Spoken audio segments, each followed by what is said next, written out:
ഈ അതിജീവിത എന്ന പദം ദൈവത്തെ ഓർത്ത് നിങ്ങൾ ശ്രദ്ധിക്കണം. ഇന്നലെ കൂടി ഹൈക്കോടതിയുടെ ഒബ്സർവേഷൻ ഉണ്ട്. ആദ്യത്തെ പരാതിയിൽ പരസ്പര സമ്മതപ്രകാരമാണ് ബന്ധം ഉണ്ടായത്. നിങ്ങളെല്ലാം കേട്ട് കാണൂല്ലേ? ഇത് സെഷൻസ് കോടതിയുടെ വിധിന്യായത്തിൻ്റെ, നസീറ മാഡത്തിൻ്റെ വിധിന്യായത്തിൻ്റെ ഭാഗമായിട്ട് എഴുതി വെച്ചിട്ടുണ്ട്. പരസ്പര സമ്മതത്തോടു കൂടിയാണ് ഇതുണ്ടായത്. ഇപ്പോൾ ഇതിനെ റേപ്പെന്ന് വിളിക്കാൻ അല്ലെങ്കിൽ പീഡനമെന്ന് വിളിക്കാൻ കഴിയുന്ന ഒരു മെറ്റീരിയലും ഇല്ല എന്ന് ബഹുമാനപ്പെട്ട കോടതിയുടെ വിധിന്യായത്തിലും ഇന്നലെ ഹൈക്കോടതിയുടെ ഒബ്സർവേഷനിലും വന്നിട്ടുണ്ട്. പിന്നെ എങ്ങനെയാണ് ആദ്യ പരാതിയോ രണ്ടാമത്തെ പരാതിയോ ഒക്കെ അതിജീവിതയാകുക? എന്ത് അതിജീവിച്ചു എന്നാ പറയണേ? അതായത് ഓൾറെഡി പീഡനം നടന്നിട്ടില്ല എങ്കിൽ പിന്നെ എന്താണ് ഇവർ അതിജീവിച്ചത്? പിന്നെ എങ്ങനെയാണ് ഇവർ അതിജീവിതയാകുക? അതിജീവിതമാർക്കും ഇരകൾക്കും നൽകുന്ന സംരക്ഷണം ഇവർക്ക് എങ്ങനെയാണ് കൊടുക്കാൻ പറ്റുക? പേര് പറയണമെന്ന് ഞാൻ പറയുന്നില്ല, ഞാനും പേര് പറയില്ല, സംശയമൊന്നുമില്ല. പേര് പറഞ്ഞു എന്ന് കള്ളം പറഞ്ഞ് എന്നെ അറസ്റ്റ് ചെയ്ത് 16 ദിവസം ജയിലിലിട്ടതാണ്.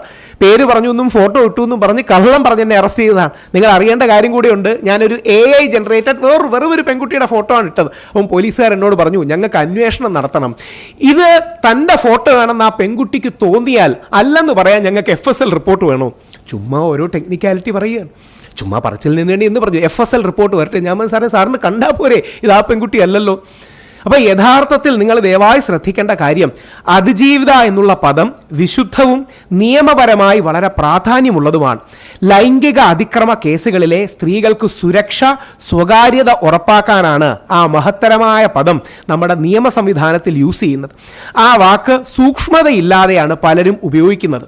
ഉദാഹരണം, രാഹുൽ മാങ്കൂട്ടത്തിലിൻ്റെ കേസിൽ സെഷൻസ് കോടതിയുടെ വിധിയിലും, ഓർക്കുക ഒബ്സർവേഷൻ അല്ല വിധിന്യായത്തിൻ്റെ ഭാഗമായിട്ടും ഹൈക്കോടതിയുടെ നിരീക്ഷണത്തിലും പരസ്പര സമ്മതത്തോടെയാണ് ഒരു പരാതിയിൽ ബന്ധം നടന്നിരിക്കുന്നത്. അതിൽ ധാർമ്മിക നിയമ പ്രശ്നങ്ങളില്ല എന്നും ഹൈക്കോടതി നിരീക്ഷിച്ചത് നമ്മുടെ മാധ്യമങ്ങൾ കാണുകയുണ്ടായി. ഈ അവസരത്തിൽ ആ സ്ത്രീകളെ അതിജീവിത എന്ന് സംബോധന ചെയ്യുന്നത് നിയമപരമായി ശരിയല്ല. പരാതിക്കാരനാണ് വിളിക്കേണ്ടത്, യാതൊരു പ്രശ്നവുമില്ല. പരാതിക്കാരൻ തന്നെ വിളിക്കണം, പേര് പറയണമെന്ന് പറയുന്നില്ല. പരാതിക്കാരനാണ് വിളിക്കേണ്ടത്. അവർ അതിജീവിതകളല്ല എന്ന പരാമർശനത്തിനാണ് എൻ്റെ ജാമ്യം റദ്ദാക്കണമെന്ന് പറഞ്ഞ് പോലീസ് കോടതിയിൽ പോയിരിക്കുന്നത്. നിങ്ങൾ അറിയുമ്പോൾ അത്ഭുതപ്പെടും.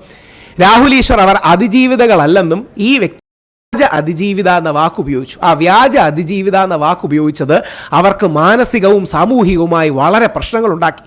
പോലീസ് കോടതിയിൽ കൊടുത്തിരിക്കുന്ന റിപ്പോർട്ടിൽ ഞാൻ വെർബാറ്റിം കോട്ട് ചെയ്യുകയാണ്.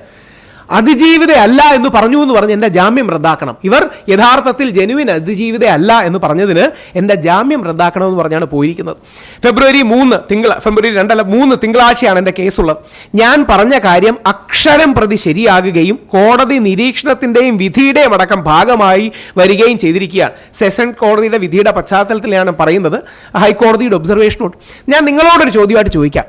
രാഹുൽ മാങ്കൂട്ടത്തിലും A എന്നൊരു പെൺകുട്ടിയോ അല്ലെങ്കിൽ B എന്നൊരു പെൺകുട്ടി അല്ലെങ്കിൽ C എന്നൊരു പെൺകുട്ടിയും പരസ്പര സമ്മതത്തോടെ ബന്ധത്തിൽ ഏർപ്പെട്ട് ആ പെൺകുട്ടി പരാതി കൊടുത്ത് കോടതി ഇത് പരസ്പര സമ്മതത്തോടെയാണെന്ന് പറഞ്ഞ് ബലാത്സംഗവും പീഡനവും അടക്കമുള്ള സെക്ഷൻസ് മാറ്റിക്കഴിഞ്ഞാൽ പിന്നെ എങ്ങനെയാണ് ആ പെൺകുട്ടി അതിജീവിതയാകുക?